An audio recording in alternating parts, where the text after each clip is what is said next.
बिस्मिल्लाहिर्रहमानिर्रहीम। अस्सलाम वालेकुम प्यारे बहन भाइयों, कैसे हैं आप लोग। उम्मीद करता हूँ खैरियत से होंगे। खुशामदीद कहता हूँ एक नई वीडियो में। आज का टॉपिक है कि अपने बच्चों को किस इदारे में दाखिल करवाना चाहिए। कौन सा ऐसा स्कूल, कौन सा ऐसा इदारा जहाँ पे आपका बच्चा आसानी के साथ तालीम और तरबियत हासिल कर सकता हो। सिर्फ़ ये नहीं है कि आपका बच्चा सिर्फ़ और सिर्फ़ तालीम या डिग्रीज़ जो है वो हासिल करे और उसके साथ तरबियत ना हासिल करे, तो ये एक नाकाम इदारा होता है। तो भले ही आपको नज़र आए कि ये एक ब्रांडेड स्कूल है, एक ब्रांड है, ठीक है, तो ये ज़रूरी चीज़ नहीं है। आपको किसी रेडी वाले से वो चीज़ मिल जाती है, वो फ्रूट मिल जाता है जो ताज़ा हो, साफ़ सुथरा हो, अच्छा हो और सस्ता हो। भले आप किसी दुकान से ख़रीदें, बड़ी दुकान से ख़रीदें, ठीक है, हो सकता है कि रेडी वाला उससे अच्छा हो। या यूँ समझ लिए कि आपने कोई लिबास ख़रीदा है लेकिन आप उसमें कंफर्टेबल महसूस नहीं कर रहे हैं और महंगा भी है, कंफर्टेबल भी महसूस नहीं कर रहे, आसानी भी महसूस नहीं कर रहे, तो इससे अच्छा है कि आप बेशक कोई ऐसा सूट ख़रीद लें जिसके लिए आपकी जेब भी इजाज़त देती हो और वो पहनने में भी अच्छा लगता हो और उसमें आप आसानी महसूस करते हों। मिसाल के तौर पर आप यूँ समझ लीजिए मैं एक स्कूल बनाता हूँ जिसका नाम है कंजुल ईमान बीकन। तो नाम रखने से पहले मुझे 100 बार सोचना चाहिए कि मैं क्या नाम रख रहा हूँ। कंजुल ईमान, ईमान का ख़जाना, बीकन अंग्रेज़, क्या ईमान का ख़जाना अंग्रेज़ है? तो इस तरीके से कि ये नहीं है कि एक बहुत सारे लोगों ने स्कूल्स जो हैं ये बिज़नेस बनाया हुआ है। वो नहीं देखते कि बच्चा जो है आपके पास एक मासूम है, गीली मिट्टी की तरह का है, उसको आप जो बनाना चाहें वो बना लें, ठीक है। तो देखना चाहिए कि आप जो ऑनर है स्कूल का वो एक बिज़नेसमैन तो नहीं है, तो क्या वो वाक़ई पढ़ा लिखा, सेंसेबल और बसीरत वाला है, दूरअंदेश है। तो ये ज़रूरी चीज़ें हैं। ये नहीं है कि आप देखें जी ये स्कूल मशहूर है, इसकी फ़ी बहुत ज़्यादा। हमारा एक माइंडसेट बन गया हुआ है, हमने वो सूट पहनना होता है, हमने वो चीज़ ख़रीदनी होती है, हमने वो चीज़ लेनी होती है या बच्चों को उस स्कूल में दाखिल करवाना होता है जिसकी फ़ी ज़्यादा है। तो फ़ी जो है ये एक स्टैंडर्ड नहीं है, ठीक है। हो सकता है जैसे मैंने बताया है कि रेडी से आप कोई फ्रूट ख़रीदते हैं वो अच्छा हो। तो जो भी आप इदारा बच्चों के लिए सिलेक्ट करें तो वो पहले उसको परख लें, देख लें कि क्या-क्या चीज़ें सिखाई जाती हैं। तो बच्चों के हवाले से सबसे जो चीज़ें ज़रूरी हैं ना बचपन में, वो है कम्युनिकेशन स्किल्स, वोकैबुलरी। उसमें मुख्तलिफ़ ज़बानें भी हो सकती हैं।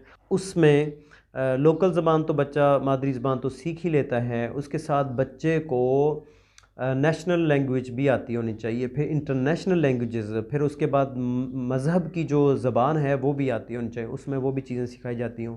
यानी जो लैंग्वेज सीखने का जो प्रोसेस है ये बड़ा अहम है बच्चों के लिए। लैंग्वेज सीखना, फ़न गुफ्तगू सीखना, गुफ्तगू का अंदाज़ सीखना, ये इंतहाई अहम चीज़ है। फिर उसके साथ साथ उसकी तरबियत का अहतमाम, ऐसा इदारा ढूँढें जहाँ पे उनकी तरबियत भी की जाती हो। मिसाल के तौर पर आप देखें ना, साइंस हम पढ़ाते हैं, उसमें जो सरगर्मियाँ हैं, उसमें जो प्रैक्टिकल वर्क होता है वो छोड़ जाते हैं। मैट्रिक के एग्ज़ाम हैं, आप लोग अच्छे तरीके से आप लोग जानते हैं कि मैट्रिक के जो प्रैक्टिकल्स हैं वो कैसे होते हैं। कौन-कौन से स्कूल्स जो हैं, हमारे स्कूलों में क्या बच्चों को प्रैक्टिकल्स करवा रहे हैं या नहीं। उन बच्चों से अगर आपने कोई भी चेक करना हो, तो किसी बच्चे ने कोई मैट्रिक के एग्ज़ाम दिए हों, साइंस के साथ वो पढ़ा हो, उससे कोई प्रैक्टिकल करवा के दिखाएं, उससे कहें कि ये प्रैक्टिकल कैसे है, तो आपको बखूबी अंदाज़ा हो जाएगा कि आपका बच्चे ने जो तालीम हासिल की है वो वाकई प्रैक्टिकल है कि नहीं। इसीलिए हम लोग इस चीज़ में पीछे हैं। आपने देखा होगा कि जापान है, चाइना है, जर्मनी है, ये अपनी ही ज़बानों में डिग्रीज़ करवा रहे हैं, अपनी ही ज़बानों में ये बच्चों की तरबियत करवा रहे हैं। तो अब ये लोग तरक्की भी कर रहे हैं। आप अपने इर्द-गिर्द देखें ना, जो भी गैजेट्स हैं, आपको वो देखें तो या तो चाइना की है, जापान की है, बहुत सारी चीज़ें। आपके ये देख लें, मोबाइल फ़ोन्स हैं, आपने ये आपकी प्रोडक्ट नहीं है। लैपटॉप हैं, आपकी प्रोडक्ट नहीं है। गाड़ियाँ आपने बनाना शुरू नहीं की, ठीक है, हवाई जहाज़ आपने बनाना शुरू नहीं किया, बहुत सारी हर चीज़ जो है वो बाहर से बन के आ रही है। इसका मतलब ये है कि एक फुकदान है, हमारी जो स्टडी है, हम जो पढ़ रहे हैं उसके, वो क्रिएटिव नहीं है, प्रॉब्लम सॉल्विंग नहीं है। बच्चे के सबसे जो बेहतरीन चीज़ है वो कम्युनिकेशन स्किल्स उसको सिखाएं। एक बच्चा बड़ी डिग्री की हुई है, उसने बड़ा पढ़ा लिखा है, तालीम बहुत ज़्यादा है, वो डिलीवर नहीं कर सकता, फ़ायदा क्या? तालीम अगर है उसके पास और वो कोई चीज़ बना नहीं सकता, सिर्फ अल्फाज का ही माहिर है, तो वो भी एक अच्छी बात नहीं है। उसको आती हैं चाहिए, बहुत सारी चीज़ें हैं, वैसे जैसे ये ड्रिलिंग हो रही है, ड्रिलिंग करना हमें नहीं आती। हमें जो है वो एक लकड़ी की कोई चीज़ बनानी हो, टेबल ठीक करना हो, वो भी नहीं कर सकते। हम बिजली की कोई चीज़, वॉशिंग मशीन है उसको ठीक करना हो, कोई बल्ब ठीक करना हो, बल्ब लगाना, वो तक नहीं लगा सकते। हम एमएससी कर जाते हैं लेकिन हमें ये कोई भी चीज़ नहीं आती। मैं ये कह रहा हूँ कि तालीम के साथ, डिग्रीज़ के साथ स्किल्स का होना इंतहाई अहम है।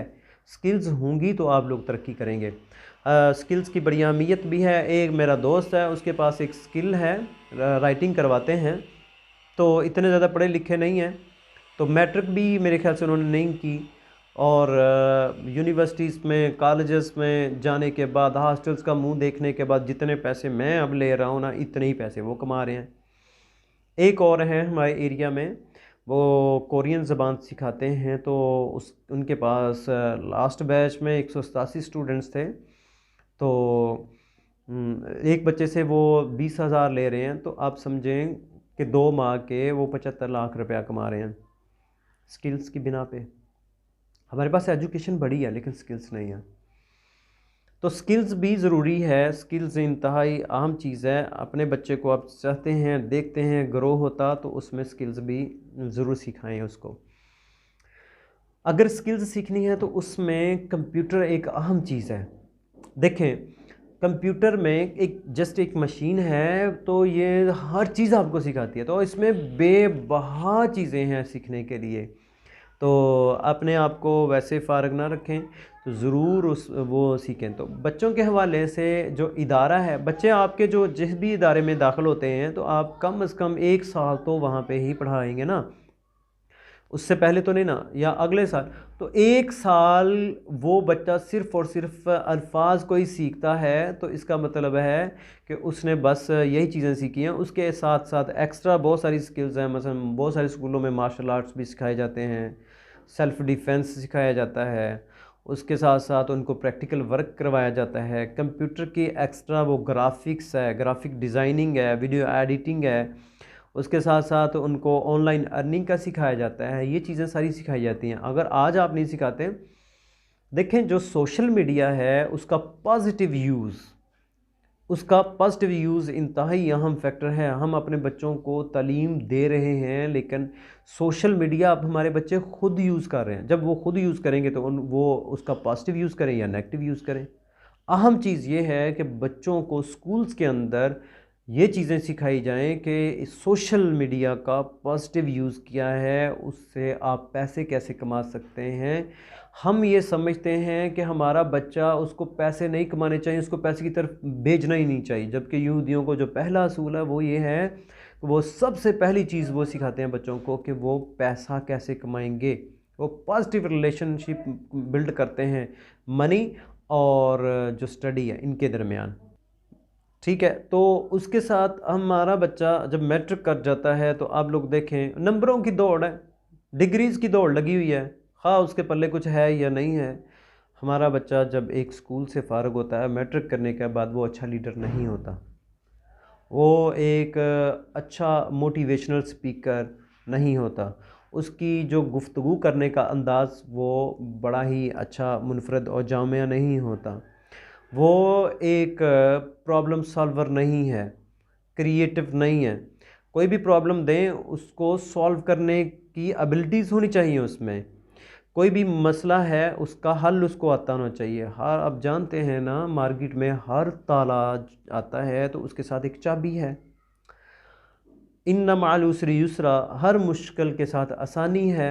तो कोई भी मसला ऐसा नहीं है जिसका सलूशन नहीं है। तो बच्चे को प्रॉब्लम सॉल्वर बनाइए, उसको एक अच्छा शहरी, सच्चा, झूठ ना बोलने वाला, रास्त गो, ये बनाएं।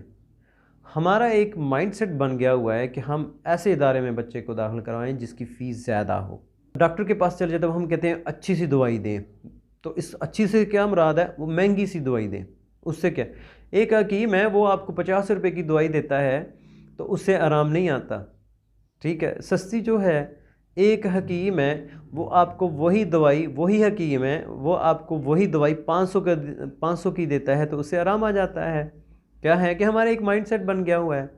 तो ये देखें कि आपने जिस भी इदारे में आपने बच्चे को दाखिल करवाना है तो उसके सरबराह को देखें, उसके सिस्टम को देखें, उसका स्टडी सिस्टम, और वहाँ पे बच्चों को कुछ प्रोजेक्ट दिए जाते हैं या नहीं, कंप्यूटर की एजुकेशन दी जाती है या नहीं। कंप्यूटर की एजुकेशन से मुराद ये नहीं है कि जस्ट उसको रीड कर लें, ये विंडो है, ये टास्क बार है, ये टाइटल बार है, ये स्टार्ट मेन्यू है वगैरह, बल्कि प्रैक्टिकल वर्क उसका होना चाहिए। जब सबसे सस्ता प्रैक्टिकल, सबसे सस्ती चीज़ वो कंप्यूटर का इस्तेमाल है, उसका यूज़ करना है, उसको सीखना है, उसका प्रैक्टिकल बच्चों को करवाना, तो ये बड़ी इतनी आसान और सस्ती चीज़ भी आप नहीं करवा रहे अपने इदारों में। खुदा का खौफ करें और जो जो इदारों के मालिकान या सरबराहान जो बात सुन रहे हैं वो ज़रूर ये चीज़ें ज़रूर बिलज़रूर अपने इदारों में ये चीज़ें जो हैं वो बिल्ड करें। तब इसीलिए तो हमारे यहाँ पे जितना भी पैसा तो वो सारा बाहर चला जाता है। कुछ मोबाइल फ़ोन कंपनियाँ ले जाती हैं, कुछ कंप्यूटर्स की सूरत में, लैपटॉप्स की सूरत में बाहर चला जाता है, कुछ जो है हमारा नेटवर्क जो प्रोवाइड करने वाली कंपनियाँ हैं वो ले जाती हैं, कुछ जो गाड़ियाँ देने वाली वो ले जाती हैं, कुछ जो है एक आलू है वो जब बनता यहाँ पे है, उगाया यहाँ पे जाता है, सेल यहाँ पे होता है, उसको काटने वाला यहाँ का है, उसकी चिप्स बनाने वाला यहाँ पे है, पैकिंग करने वाला यहाँ पे है, बिजली यहाँ की इस्तेमाल हो रही है। एक आलू, फिर वही आलू आप 50 रुपये का ख़रीदते हैं और सारा जो प्रॉफिट है वो बाहर के ममालिक में चला जाता है। तो क्यों कि हम लोगों ने सिर्फ़ और सिर्फ हमारी स्टडी के अंदर ये सारी चीज़ें शामिल होनी चाहिए। जितनी भी ये चीज़ें हैं, लाइफ स्किल्स हमारी स्टडी के अंदर शामिल होंगी तो हम लोग तरक्की करेंगे। वगरना ये है कि बाहर के लोग आएंगे, उनकी प्रोडक्ट हमें वो हमें अपनी प्रोडक्ट सेल करेंगे, हम उनको बदले में पैसे देंगे। अगला दौर आने वाला बड़ा मुश्किल है, मेरी बात अच्छे तरीके से याद रख लें।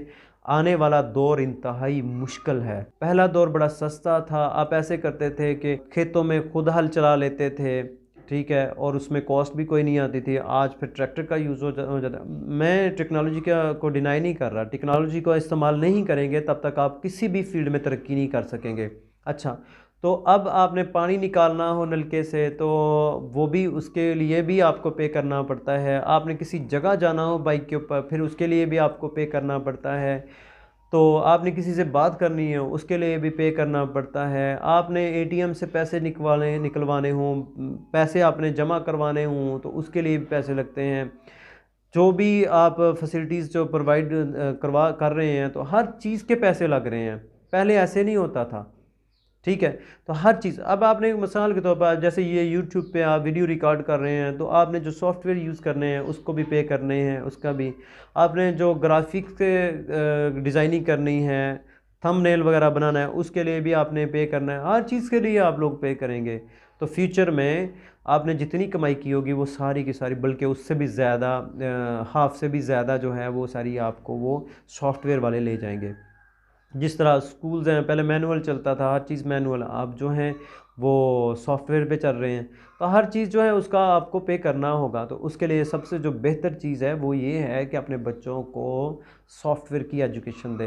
जितने भी दुनिया में अमीर तरीन लोग हैं, अमेज़ॉन का मालिक है, जेफ बेज़ोस है, ठीक है, जॉन स्टीव है, जैक मा है, ठीक है, बिल गेट है, जितने भी मतलब हैं वो सारे सॉफ्टवेयर के बिना पे वो अमीर हुए हैं, ठीक है। तो इसलिए सॉफ्टवेयर के ऊपर बच्चों को कंप्यूटर की कम से कम एजुकेशन, हर इदारा कंप्यूटर की एजुकेशन लाजमी बच्चों को दे और वो प्रैक्टिकल हो।